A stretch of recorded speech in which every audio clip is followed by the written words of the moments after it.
नमस्कार, आप देख रहे हैं दूरदर्शन हिमाचल। देश में चुनावी माहौल है, हर तरफ सियासत गरमाई हुई है, लेकिन इस सियासी तपिश के बीच कुछ ऐसे भी किरदार हैं जिनके सियासी किस्से हिंदुस्तान की राजनीति में एक खास अहमियत रखते हैं। ऐसे ही किरदारों से हम आपको अपने इस खास कार्यक्रम के जरिए मिलवाने जा रहे हैं। हमारे इस कार्यक्रम का नाम है चुनावी गलियारों से। इस खास कार्यक्रम में आज हम बात करेंगे भाजपा के वरिष्ठ नेता शांता कुमार से। नमस्कार, डीडी न्यूज़ हिमाचल पर आप देख रहे हैं कार्यक्रम चुनावी गलियारे। और चुनावी गलियारे के इस अंक में आज हम आ पहुंचे हैं कांगड़ा जिला के पालमपुर में और बात करने जा रहे हैं हिमाचल प्रदेश की राजनीति के एक ऐसे दिग्गज नेता की जिन्होंने प्रदेश देश में राजनीति के क्षेत्र में अपना एक अनोखा योगदान और एक अनूठी पहचान बनाई है। आज हम जिस नेता से बात करने जा रहे हैं उन्हें ना किसी परिचय की आवश्यकता है और अगर उनकी जितनी तारीफ की जाए उतना ही कम है, क्योंकि 2 बार प्रदेश में मुख्यमंत्री रहने के बाद वे केंद्र में मंत्री रहे और इसके अलावा उनके अनुभव, उनके राजनीतिक अनुभव और राजनीतिक जीवन के संघर्ष के बारे में आज इस कार्यक्रम में हम आपको बताने जा रहे हैं। बहुत बहुत स्वागत करते हैं राजनीति के योद्धा हिमाचल प्रदेश के नुमाइंदे शांता कुमार जी से। सर, आपका चुनावी गलियारे कार्यक्रम में आपका बहुत बहुत स्वागत। बहुत धन्यवाद। तो सर, सबसे पहले मैं आपसे ये जानना चाहूँगा कि आप एक साधारण परिवार से रहे और उस साधारण परिवार से आपका राजनीति में आना कैसे हुआ, आपका राजनीति की तरफ कैसे रुख हुआ? देखिए, छात्र नेता बनने का तो मुझे मौका नहीं मिला जी क्योंकि पिताजी का स्वर्गवास हो चुका था। जी इसलिए बड़ी कठिनाई से मैट्रिक पास किया जी और उसके बाद बहुत इच्छा थी कॉलेज में पढ़ने की, जी लेकिन मैं कॉलेज की शक्ल नहीं देख सका। मुझे प्राइवेट विद्यार्थी के रूप में ही अपनी शिक्षा पूरी करनी पड़ी। लेकिन 10वीं पढ़ते पढ़ते ही राष्ट्रीय स्वयंसेवक संघ से मेरा परिचय हो गया जी और परिचय ऐसा हुआ कि मैं उस राष्ट्रीय विचारधारा में ओतप्रोत हो गया। जी और इतना हुआ कि पिताजी का स्वर्गवास हो चुका था, परिवार में आर्थिक कठिनाइयाँ थी, लेकिन मैं राष्ट्रीयतामय हो गया और 1951 में मैट्रिक पास करने के बाद घर परिवार छोड़कर संघ का प्रचारक बनकर घर से चला गया। उसके बाद संघ का प्रचारक रहा, फिर उसके बाद कश्मीर आंदोलन में जेल गया। जी तो मुझे विद्यार्थी नेता बनने का तो मौका नहीं मिला, विद्यार्थी बनने का ही मौका नहीं मिला मैट्रिक के बाद। फिर दिल्ली जाकर के मैंने अध्यापक का और उसके बाद फिर इवनिंग क्लासेस में लॉ किया था। जी तो संघर्ष में जीवन में से निकला हूँ मैं, मेरा सौभाग्य है। बहुत बढ़िया सर। आपका पोर्टफोलियो हमने इंटरनेट पे देखता है। मैं समझता हूँ कि मेरी उम्र उतनी है कि मैं आपके उस अनुभव से रिलेट नहीं कर पाता हूँ, लेकिन जितना भी आपके बारे में पढ़ सका हूँ, लोगों से जान सका हूँ, तो पंचायत से संसद तक का एक आपका सफ़र है। आपने पंचायत प्रतिनिधि के तौर पर जब अपना नामांकन भरा या आपने चुनाव लड़े, उससे बाद से लेकर के अब जो आपका एक संसद तक का जो सफ़र रहा उसके बारे में बताएं। मैं 51 में संघ का प्रचारक बन गया जी और 53 में जब डॉक्टर श्यामा प्रसाद मुखर्जी के नेतृत्व में कश्मीर आंदोलन शुरू हुआ जी तो सत्याग्रह करके जेल गया। 8 महीने हिसार की जेल में रहा। जी उसके बाद आकर के फिर पार्टी में मैं सक्रिय हुआ। जी फिर चला तो मैं चलता ही रहा और कई वर्ष प्रचारक रहने के बाद फिर विचार किया मैंने, मुझे संघ ने भी कहा कि आप व्यवस्थित रहो, फिर आपको पार्टी के जनसंघ में काम करना है। तो फिर मैंने पालमपुर में वकालत शुरू की। जी जब पालमपुर में वकालत शुरू की, शायद 62-63 की बात है, उन्हीं दिनों सबसे पहले पंचायत राज हिमाचल में शुरू हुआ। जी तो पंचायतों के चुनाव आए तो मेरी पंचायत गढ़जमुला के सब लोग कहने लगे कि आप प्रधान का चुनाव लड़ो। तो मैंने कहा देखिए, मुझे वकालत करनी है, मैं समय नहीं दे सकूँगा, लेकिन पंच का चुनाव लड़ने का मैंने विचार किया। जी और बचपन से ही कुछ नया, कुछ ठीक करने का जुनून रहता था। जी तो मेरी पंचायत में एक तरफ ब्राह्मण रहते थे, एक तरफ राजपूत, बीच में हरिजनों की बस्ती थी। जी। तो हरिजन तो कभी प्रधान बना नहीं। हरिजन जिसका साथ देते थे, ब्राह्मण का साथ देते थे तो ब्राह्मण सरपंच बनता था, राजपूत का साथ देते थे तो राजपूत बनता था। जी। जब हम कुछ नौजवानों ने सारा को देखा तो ऐसे एक मन में बात आई कि भाई ये लोगों को बनाने के लिए इनमें से क्यों ना बने। और आप हैरान होंगे, उस समय जबकि सोचा भी नहीं जा सकता था, हम युवा गांव के लोगों ने निर्णय किया कि मैं तो पंचायत का पंच बनूंगा, लेकिन पंचायत का प्रधान हरिजन को बनाया जाएगा। और जब हम हरिजन बस्ती में गए तो लोग कहें बाबूजी क्या गला कर दे, ये नहीं हो सकता, कोई तैयार ना हो। बड़ी मुश्किल से सिकुरू राम नाम के व्यक्ति को तैयार किया, चुनाव लड़ा, सब लोगों का गुस्सा भी बर्दाश्त किया और हमने सिकुरू राम हरिजन को पंचायत का प्रधान बनाया और मैं पंचवन बना। जी, बहुत बढ़िया। एक क्रांतिकारी बात हालत ये हुई कि जो परिवार के बुजुर्ग थे, मेरे जो पिताजी के चाचा जी जिनको मैं बाबा जी कहता था, उन्होंने मुझे कहा कि तुम मुझे अपनी शक्ल में दिखाना। तुमने वकालत शुरू की थी तो हम सोचते थे हमारा सर ऊंचा हुआ, तुमने हमारा सर नीचा कर दिया। तो लेकिन बाद में लोगों को बहुत अच्छा लगा तो पंच बना। पंच बनने के बाद धीरे धीरे फिर पंचायत समिति का सदस्य बना और उसके बाद फिर मैं जिला परिषद का सदस्य बन गया। फिर जिला परिषद के चुनाव हुए तो उसमें उपाध्यक्ष बन गया और उसके बाद फिर धीरे धीरे लोकसभा और राज्यसभा में जाता गया। तो लोकतंत्र की हर सीढ़ी पर मुझे काम करने का मौका मिला है और कांगड़ा चंबा की जनता ने जो मुझे प्यार दिया, उस प्यार के कारण पंचायत का पंच बनकर जिला परिषद तक पहुंचकर फिर मैं विधानसभा में पहुंचा, 2 बार मुख्यमंत्री बना, लोकसभा में पहुंचा, दिल्ली में मंत्री बना, राज्यसभा में पहुंचा। इतना ही नहीं, एक बार पार्लियामेंट्री डेलीगेशन में 15 दिन के लिए न्यूयॉर्क में गया और वहाँ दुनिया के 190 देशों की सबसे बड़ी पार्लियामेंट राष्ट्र संघ में मुझे 3 बार भाषण करने का मौका मिला। तो गढ़मुला की पंचायत से लेकर राष्ट्र संघ तक मुझे जाने का ही मौका नहीं मिला, अपनी बात कहने का मौका मिला। मैं भगवान का बहुत धन्यवाद करता हूँ और कांगड़ा चंबा की जनता का भी बहुत आभारी हूँ। इस पूरी यात्रा में पंच से लेकर के आपने बात करी कि संसद तक की हम बात कर रहे हैं, उस एक पूरे दौर में उस मुकाम तक आपको पहुंचाने के लिए आपको एक जाहिर है किसी सहयोग की आवश्यकता रही होगी। तो आपका वो सहयोगी, आपके परिवार या फिर आपके आसपास आपके गुरु, या फिर वो कौन रहे जो आप में उस जज्बे को, जिस जुनून को आप में भरा? देखिए, मुझे विचारधारा तो मिल गई थी संघ की शाखा से और परिवार से, माताजी से, क्योंकि मेरे माताजी आर्य समाजी परिवार से थे तो देशभक्ति की भावना और ईमानदारी से काम करने की भावना परिवार से मिलती। लेकिन पार्टी ने मेरा सबसे बड़ा साथ दिया। मैं नीचे से लेकर जो ऊपर तक चला तो पार्टी ने और जनता ने मुझे सहयोग दिया। जिस भी नई जिम्मेदारी को लेने की आवश्यकता पड़ी उस जिम्मेदारी मुझे मिली और मैंने उसको निभाया। तो अगर मैं सोचता हूँ कि इसमें सबसे बड़ा सहयोग मुझे जनता का, कुछ मित्रों का, कुछ परिवार के लोगों का और पार्टी ने मुझे बहुत बड़ा सम्मान दिया। करीब 90 वर्ष आपकी उम्र अभी है, तो एक लगभग एक सदी हम इसे देख सकते हैं आपके जीवन के एक रूप में। जब हम बात करते हैं प्रदेश की राजनीति की, तो प्रदेश की राजनीति में आपकी एक सबसे ईमानदार छवि मानी जाती है, कही जाती है और निश्चित रूप से है भी। लेकिन जब आप एक दौर आया, आप मुख्यमंत्री बने, तो कुछ ऐसे आपके निर्णय जिन पर आज भी चर्चा की जाती है, आपके द्वारा लिए गए ऐसे कुछ कठोर निर्णय रहे जिनके चलते कई बार आपकी सरकार को उसमें नुकसान झेलना पड़ा। देखिए, बात यह है कि मेरी जो परवरिश हुई और फिर धीरे धीरे गीता, स्वामी विवेकानंद मेरे जीवन का आदर्श बन गए। और 19 महीने जब जेल में रहे तो 19 महीने जेल मेरे लिए एक आश्रम की तरह रही, क्योंकि मैं जीवन के प्रारंभ से मेरे जीवन का आदर्श ये था, अपने कर्तव्य का पालन करो।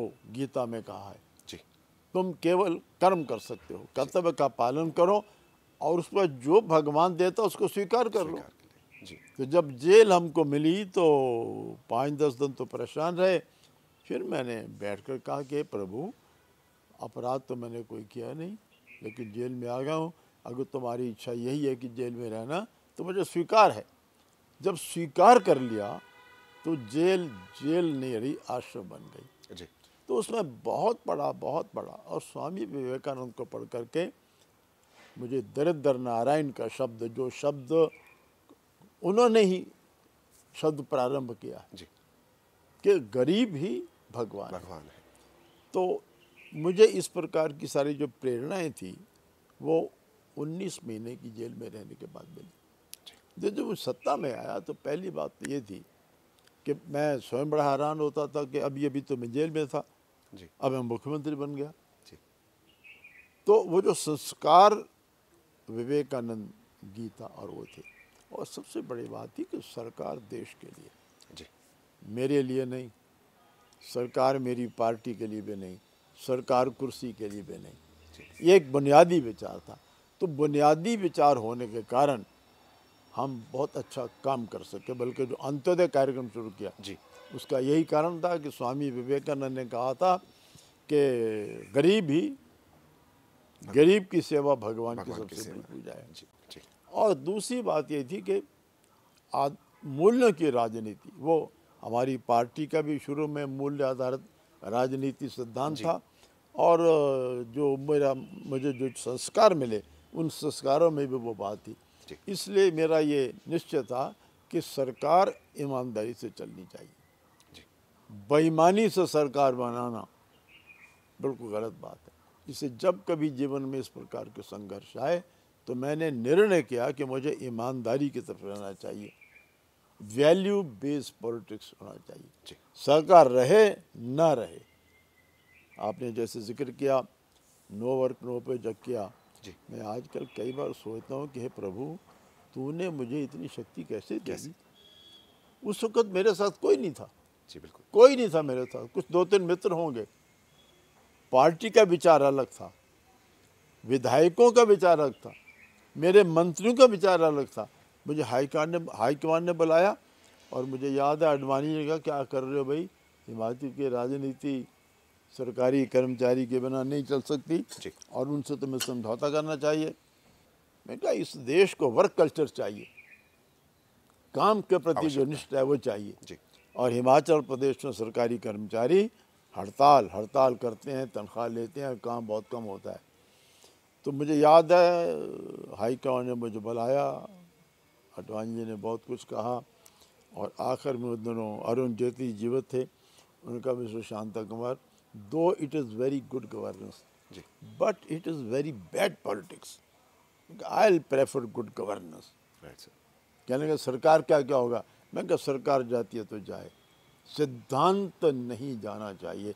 और अगर आपको लगता है गलत है आप नेता बदल लीजिए।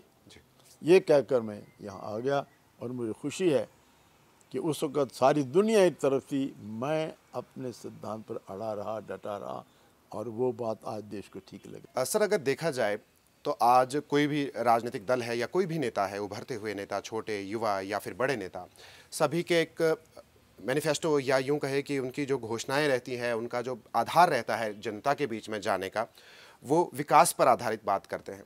आपको हिमाचल प्रदेश में जिस छवि में देखा जाता है, आपको आईपीएच से जुड़े एक शब्द से जोड़ा जाता है कि आपने उस क्षेत्र में, जल के क्षेत्र में एक उपलब्धि जो आपकी है वो अतुलनीय है। किस क्रांति की ज़रूरत पड़ी कि घर घर लोगों को पीने का पानी मुहैया करवाने के लिए ऐसे क्या क्या कदम आपको उठाने पड़े?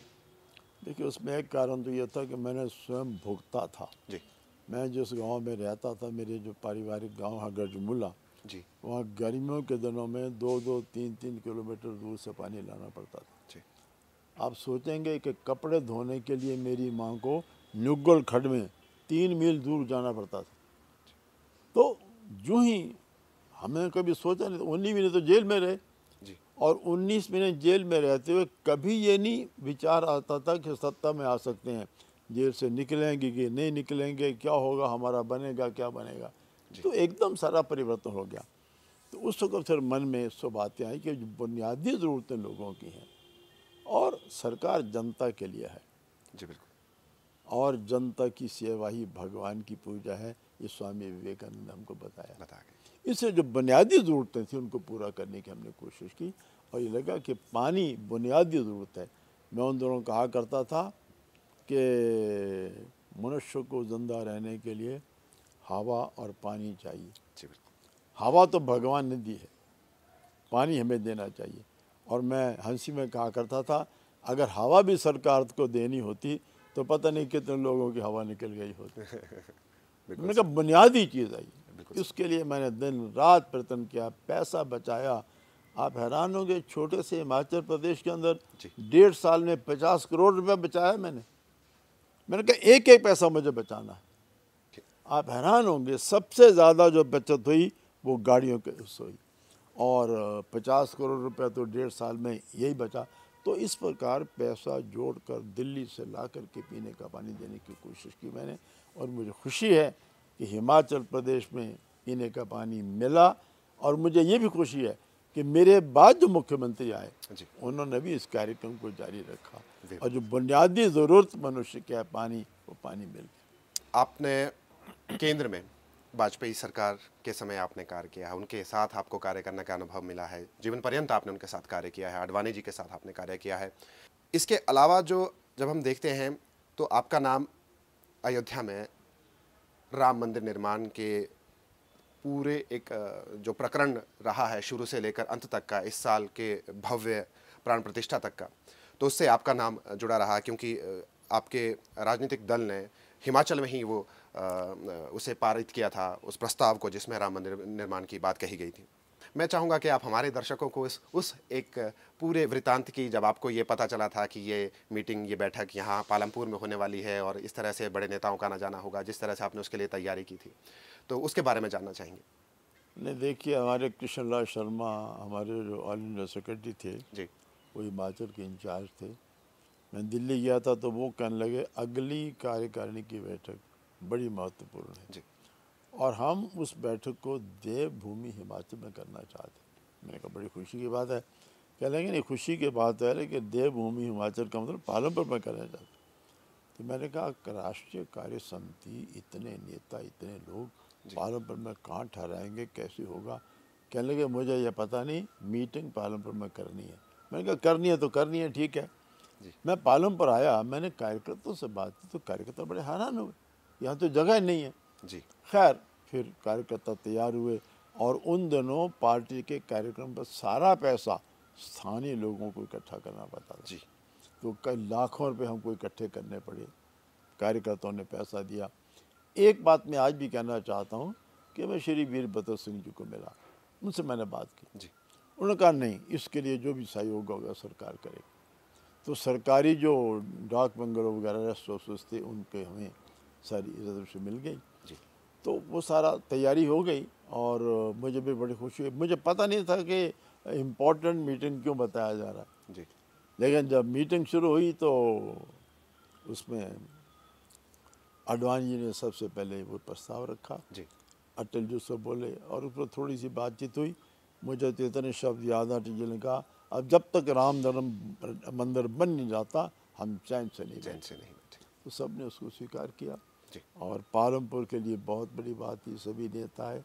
और आप हैरान होंगे कि मैंने अटल जी को कहा, मैंने कहा अटल जी पालमपुर में आप आए हैं तो आपको कांगड़ की धाम तो मैंने ज़रूर खिलानी है, मेरे घर में खाना होगा। और उनका खाना वैसे होगा जैसे होता है। कहते क्या मतलब, मैं कहा नीचे बैठ करके। तो यही मैदान है वो, इसी मैदान के अंदर, ये जगह नहीं थी, भी खाली थी, इसी मैदान में अटल जी, आडवाणी जी, राजमाता जी सभी बैठे और नीचे बैठाकर पत्तलों में हमने उनको खाना खिलाया। तो उसकी मुझे बहुत बड़ी याद है। और सबसे बड़ी बात है कि वो प्रस्ताव अयोध्या में जो संकल्प साकार हुआ है उस संकल्प का निर्णय पालमपुर में हुआ। इससे पालमपुर उस कड़ी में इतिहास में एक महत्वपूर्ण स्थान। जी जी। अटल जी के साथ आपका अनुभव, आपका कार्य अनुभव के बारे में हमें ज़रूर बताएं। देखिए अटल जी थे बिल्कुल असाधारण व्यक्ति जी। आज भी कोई कल्पना नहीं कर सकते थे कि अटल बिहारी वाजपेयी ऐसे नेता थे जो भाषण करते समय कहा करते थे मैं उन लोगों में से नहीं हूँ जो ये कहते हैं कि कांग्रेस ने कभी कुछ नहीं किया। कांग्रेस ने भी काम किया, हम उससे ज़्यादा करके दिखाएंगे। अटल जी ऐसे व्यक्ति थे जो कहा करते थे, एक बात याद रखना, दलों की दीवारें बहुत छोटी होती हैं जी, लेकिन राष्ट्र का मंदिर बहुत ऊंचा होता है। और अपने अंदाज से बात करते, राष्ट्र का मंदिर बहुत ऊंचा होता है। फिर थोड़ी देर चुप रहने को कहते थे, हमेशा दलों की दीवारों में मत रहा करो, राष्ट्र के मंदिर में भी रहा करो। तो अटल जी का कोई मुकाबला नहीं। और मैं समझता हूँ कि मंत्री रहते हुए उनके साथ मेरी ऐसी कुछ समय, ऐसी घटनाएं हैं जो हमेशा याद रहती हैं। जी। मैंने आपको जैसे कहा कि स्वामी विवेकानंद गीता का मेरे जीवन पर असर था। मैं जब खाद्य मंत्री बना तो सैंपल सर्वे की रिपोर्ट आई।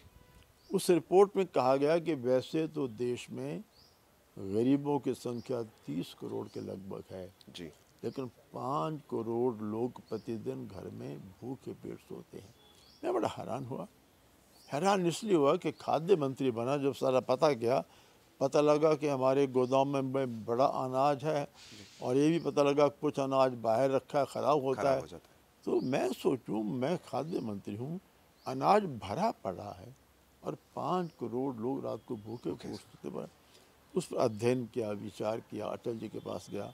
मैंने कहा अटल मैं योजना बना रहा हूँ। कहते ठीक है बनाइए। फिर मैंने अंत्योदय अन्न योजना जो आज भी किसी रूप में चल रही है वो बनाई। उन दोनों मुश्किल क्या हुई कि जो हमारे वित्त मंत्री थे सिन्हा जी, वो उन दोनों बचत का कार्यक्रम बना रहे थे कि बचत की जाए। तो योजना बनाई, अटल जी को बहुत अच्छी लगी, लेकिन कैबिनेट में आई तो पास नहीं हुई। लेकिन मैंने कहा कि देखिए इसको आप रिजेक्ट मत करिए, डेफर करिए, बार बार कोशिश की जी। तो आप हैरान होंगे कि हम देश में अन्न बहुत पैदा होता था जी। भारत पूरी प्रोक्योरमेंट करता था जी। अनाज के भंडार भरे पड़े थे और 5 करोड़ लोग रात को भूखे पेट सोते थे। मैं परेशान होने लगा। मैंने आखिर में कहा अटल जी मुझसे ही विभाग ले लीजिए, मुझसे काम नहीं होगा। अटल जी सबको साथ लेकर चलना चाहते थे जी। अपने वित्त मंत्री को भी ज़्यादा नाराज़ नहीं करना चाहते थे। कुछ समय बीत जाने के बाद एक दिन क्या हुआ, मैं बैठा था, खबर आई अखबार में, काला हांडी में 20 लोग भूख के कारण मर गए जी। मैंने समय लिया और अटल की मैंने कहा अटल जी देखिए। अटल जी ने अखबार पढ़ी और बड़े भावुक व्यक्ति थे। अखबार पढ़ने के बाद बोले कुछ नहीं, उनकी आंखें सजल थी। मेरे मुंह से निकल गया। मैंने कहा अटल जी क्षमा करें, एक बात कहने को दिल कर रहा है। मैंने कहा इस खबर को पढ़ने के बाद मुझे लग रहा है आप और मैं अपराधी हैं, हम दोनों मुल्ज़म हैं, हत्या का आरोप है हम पर। कहने के क्यों? मैंने कहा आप देश के प्रधानमंत्री, मैं देश का खाद्य मंत्री, अनाज के भंडार भरे हुए और ये लोग भूख से मर रहे हैं। थोड़ी देर चुप रहे वो भी, मैं भी। फिर मेरे मुंह से कहा, मैं कहा अटल जी 4 दिन बाद आपके जन्मदिन पर प्रधानमंत्री ग्रामीण सड़क योजना शुरू की जा रही है जी। क्या ये अच्छा हो उससे मेरी अंत्योदय अन्न योजना भी शुरू हो जाए। कहने के तैयार हो? मैंने कहा बिल्कुल तैयार हूँ। कहते शुरू कर दो। मैंने कहा ज़रा वित्त मंत्री को टेलीफोन कर दो जी। देखिए अटल जी के स्वभाव की मैं चर्चा कर रहा हूँ, भावुक व्यक्ति थे। और फ़ोन उठाया और सीधे उनको कहा कि 25 दिसंबर को प्रधानमंत्री ग्राम सड़क योजना के साथ साथ शांता कुमार की वो योजना शुरू होगी, रख दी जी। विश्व के इतिहास की गरीबों के लिए सबसे बड़ी योजना थी ये जी। वो शुरू न हो पाती अगर इस प्रकार के स्वभाव का प्रधानमंत्री न होता। बिल्कुल उनके कार्य योजना शुरू हुई। राम मंदिर आंदोलन से आप जुड़े रहे और आज लोकसभा के चुनाव भी हैं सर पर, और इसी वर्ष जो है राम मंदिर में प्राण प्रतिष्ठा हुई है। क्या उम्मीद करते हैं इस चुनाव में? देखिए देश का पहला चुनाव 1952 में हुआ था जी। बिल्कुल। उस चुनाव में मैं जनसंघ कार्यकर्ता के रूप में मैंने काम किया था। उसके बाद प्रत्येक चुनाव या लड़ा है या लड़ाया है या आज की तरह देखा है। इस चुनाव में जितने अनुकूल वातावरण हमारी पार्टी के लिए है, जी। इतना अनुकूल वातावरण पहले कभी कभी नहीं नहीं। रहा। उसमें कई कारण हैं और सबसे बड़ा कारण ये है कि कुछ असंभव संभव हुए। 370 जी कश्मीर का जी बिल्कुल। कोई नहीं सोचता था कि ये ख़त्म हो सकता है, लेकिन वो ख़त्म हुआ। बहुत बढ़िया बढ़िया योजनाएं चली और राम मंदिर बना। तो राम मंदिर, 370 योजनाएं, इन सारी बातों का इतना असर इस वक्त है जी और इसमें सबसे अधिक असर राम मंदिर का है।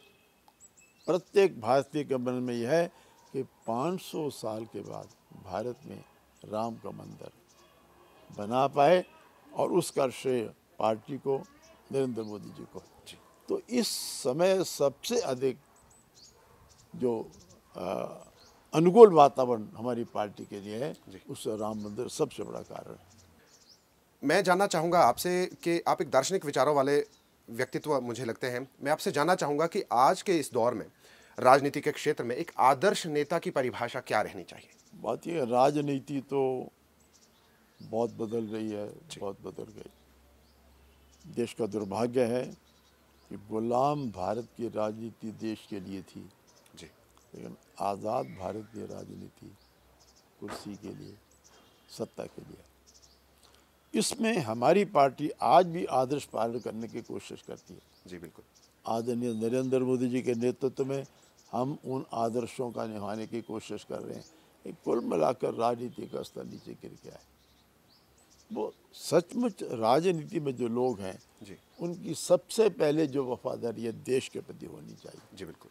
और हमारी पार्टी में हमको बताया गया था सबसे पहले देश, उसके बाद पार्टी, उसके बाद मैं। अब सबसे पहले मैं शुरू हो गया। जी तो देश की राजनीति में सुधार करने की आवश्यकता है और देश के विद्वान लोगों को मिलकर के विचार करना चाहिए। जी देश की राजनीति देश के लिए रही और हमारी पार्टी ने जो देश की राजनीति में कुछ करके दिखाया है, मूल्य आधारित राजनीति, जी बिल्कुल। तो वो बात आनी चाहिए, उसके बिना देश आगे नहीं बढ़ सकता। जी बिल्कुल। तो लोकतंत्र के इस महापर्व में हम चाहेंगे कि आप हमारे दर्शकों से अगर कुछ अपील करना चाहें, उनसे कुछ आह्वान करना चाहें, तो ज़रूर हमारे दर्शकों का अपनी आवाज़ पहुँचाएं। मैं भारत के लोगों के तय कहना चाहता हूँ, जी हज़ारों साल की गुलामी के बाद इस देश को आज़ाद कराने के लिए लंबा संघर्ष हुआ। भगत सिंह जैसे लोग फांसी के फंदों पर, किस भारत के लिए, वो कौन सा भारत चाहते थे? वो एक संपन्न भारत, विकसित भारत, देशभक्त भारत चाहते थे। तो देश के युवा और देश के सब लोगों से मेरा यह निवेदन है कि हम ऐसा भारत बनाने की कोशिश करें जिसमें ईमानदारी के आधार पर और नैतिकता के आधार पर देश की राजनीति को चलाने की कोशिश की जाए। जी बिल्कुल। बहुत बहुत धन्यवाद सर, दूरदर्शन से बातचीत के लिए। इस कार्यक्रम से आप जुड़े और हम लोगों तक, ये आने वाली पीढ़ियों तक ये बातें आपकी ज़रूर हम पहुंचाने का प्रयास करेंगे। आपने हमें समय दिया, कीमती समय दिया, बहुत ढेर सारी जानकारी दी। बहुत बहुत धन्यवाद सर आपका। बहुत धन्यवाद आपका भी। धन्यवाद सर।